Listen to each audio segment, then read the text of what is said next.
குழி தோன்றேன்னு சொல்லி கார்பரேஷன்காரங்க வந்து குழி தோண்டி குழா போடுறாங்க. அவங்க மூடிட்டு போன 4வது நாள் எலக்ட்ரிசிட்டி போர்டுக்காரங்க வந்து குழி தோன்றாங்க. அவங்க மூடிட்டு இந்த பக்கம் போனதும் அந்த பக்கம் டெலிபோன்காரங்க வந்து குழி தோன்றாங்க.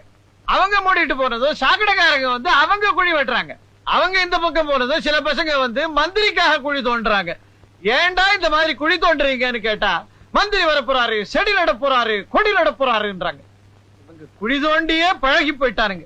ஒரு நாள் இல்லைன்னா ஒரு நாள் ஜனநாயகத்தையே இவங்க தோண்டின குழியில புதைச்சிட போறாங்களேன்னு பயமா இருக்குது. இதுதான் இந்த வாரம் நான் எழுத போற தலையங்க. 30 வருஷமா இது என் கழுத்துல தொங்குது. அடிக்கடி இப்படி பேசி பேசி எதுக்கு சோதனை வருது? வரும். போன வாரம் ஆஞ்சநேய உபாசகர் இல்ல மயிலாப்பூர்ல அவர்கிட்ட உங்க ஜாதகத்தை காமிச்சு என்ன சொன்னாரு? கொஞ்ச நாளைக்கு நீங்க பேசாம இருக்கிறது நல்லதுன்னு சொன்னாரு. அரசியல்வாதிக்கு தான் என் வாய மூடுறதுக்கு ஆசைப்படுறாங்கன்னு நினைச்சேன். அனுமாரு ஆசைப்படுறாரு போல் இருக்குது. அனுமாரு அரசியல்வாதி எல்லாரும் ஒண்ணுதானே. பைத்தியக்காரி, நான் வாய பத்திக்கிட்டு இருந்தேன்னா நாய் கூட என்ன சீந்தாது. அப்பப்ப ஏதாவது பிரச்சனையை கிளப்பி விட்டுக்கிட்டே இருக்கணும். சத்தம் போட்டுக்கிட்டே இருக்கிறவன் தான் பெரிய மனுஷன். இப்ப கூட ஒரு ஜோக் எழுத போறேன். ஜோக் எழுதினாலே பிரச்சனை தானே. என்னப்பா அந்த ஜோக்கு? அப்படி கேளு. மண்ணெண்ணெய்க்காக ஒரு பெரிய கியூ நின்னுகிட்டு இருந்தது.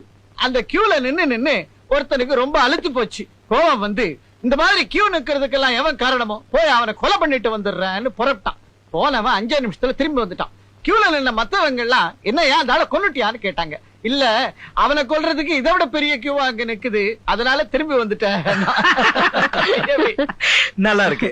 நல்லா இருந்தது என்ன பிரயோஜனம்? நானும் இந்த மாதிரி எவ்வளவோ ஜோக் எழுதுறேன். இருந்தாலும் எங்க பத்திரிகைக்கு வரதை விட உனக்கு தான் அதிகமா காதல் கடிதங்களே வருது. அப்படியா தம்பி? இந்தா எல்லா லெட்டர்ஸையும் படிச்சுட்டேன். பரவாயில்ல, இந்த காலத்து பொண்ணுங்க நல்லாவே லவ் லெட்டர்ஸ் எழுதுறாங்க. என்னதான் இருந்தாலும் லக்ஷ்மி எனக்கு எழுதின லவ் லெட்டர்ஸ் மாதிரி இதெல்லாம் வரவே வராது. பசு, நீ வாழ்க்கையிலேயே பண்ண ஒரே அதிர்ஷ்டம் உன் புள்ளதான். நல்ல வேலை உன்ன மாதிரி இல்ல. சித்தப்பா, என்னப்பா? எல்லாரும் ஜால்ரா தான் அடிப்பாங்க, நீங்க தவளே அடிக்கிறீங்களே.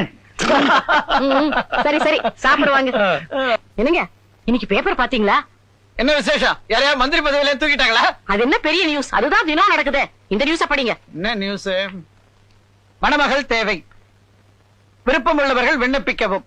தேர்வு நடக்கும் இடம் Adyar park hotel, prince suite. நேரடி தேர்வு திங்கள் காலை முதல். இப்படிக்கு உங்கள் ஆனந்த்.